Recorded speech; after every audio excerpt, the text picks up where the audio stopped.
Les détails que vous avez loupés lors du combat entre Griffith et Guts. Une des scènes les plus emblématiques dans Berserk. Donc ne bouge pas, je t'explique tout grâce à la chevalité. Dans cette scène, Griffith tente d'arrêter Guts car selon lui, ce dernier lui appartenait.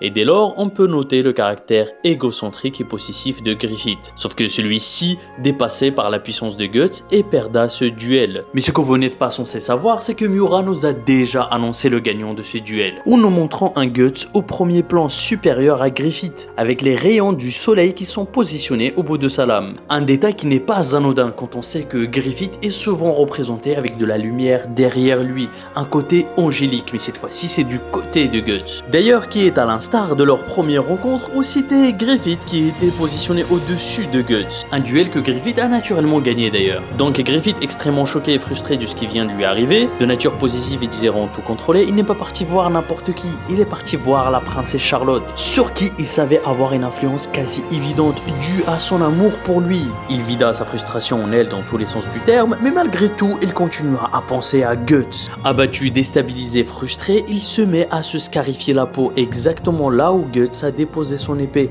lors de sa défaite, nous montrant ainsi que Guts l'a détruit sans même le toucher. Ainsi recroquevillé sur lui-même, pleurant tel un enfant à qui on a retiré son jouet.